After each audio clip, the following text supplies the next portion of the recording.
The greatest prison most people live in is the prison of other people. Thus, opinions. You scroll endlessly, waiting for likes. You adjust your words so they sound pleasing. You mold yourself into someone else's idea of acceptable. But here is the truth. The more you chase approval, the more invisible you become. Marcus Aurelius said, "It never ceases to amaze me. We all love ourselves more than other people, but care more about their opinion than our own." The Stoics believe that peace comes when you are enough for yourself. When you stop begging for attention, your energy changes. You walk with certainty. You move with self-respect. People respect those who do not chase validation because it signals inner strength. Like a mountain, you stand unmoved by the storms of judgment. That strength becomes magnetic. You will be noticed, not because you begged, but because you carried yourself with unshakable confidence.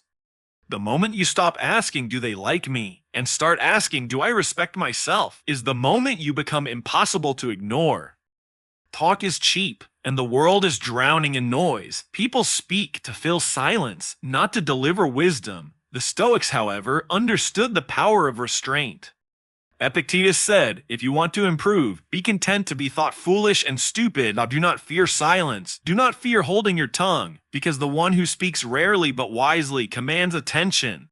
When you stop babbling and start speaking with intention, every word becomes heavy, every phrase becomes remembered. Think of it, a man who constantly shouts for recognition is forgotten. But the one who speaks with calm authority only when necessary can move nations. People ignore those who waste words, but they lean in when a person of discipline finally opens their mouth. Choose substance over noise. And when you do speak, let your words cut through the fog like a sword. The overlooked man is often the one without standards. He bends to every wind, accepts every insult, tolerates mediocrity in himself and others. But respect is not given to the one who tolerates everything.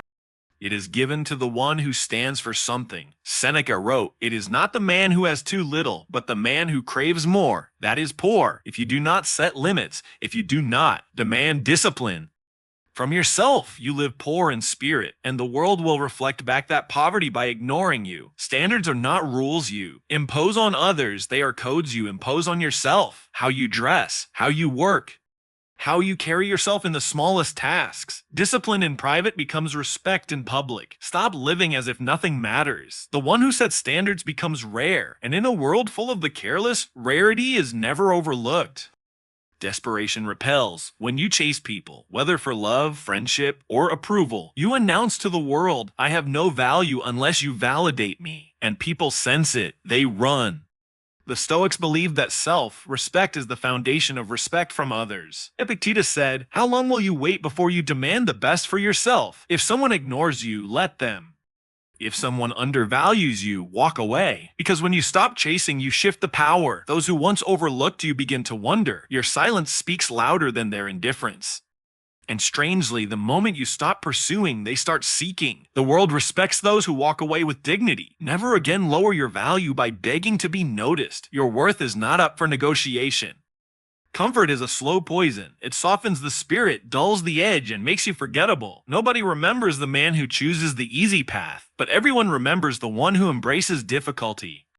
Seneca said, "Difficulties strengthen the mind as labor does the body. Every hardship you accept, every challenge you endure, carves strength into your character, and strength cannot be overlooked." The Stoics trained themselves to seek struggle, to fast, to endure cold, to live simply, so that when real trials came, they were unshaken. Ask yourself, are you soft or are you unbreakable? Because respect gravitates toward those who endure. The world ignores the comfortable, but it admires the resilient. Stop hiding from discomfort. Step into the fire. Let it forge you into someone unforgettable. Most people run from solitude because solitude reveals who they truly are. They drown themselves in noise, crowds, distractions, afraid of being alone with their own mind. But the Stoics seek solitude because solitude is strength. Marcus Aurelius spent nights in silence, reflecting, writing, sharpening his soul. He understood that the man who needs no one commands the respect of everyone. When you stop fearing solitude, you no longer depend on others for your identity. Walk into a room as someone who could walk out without losing yourself and watch how people notice you. True confidence is not loud. It is quiet, steady, and complete within itself. Stop clinging. Stop fearing aloneness. Solitude is where you become powerful. And when you return from it, you carry an energy that cannot be ignored.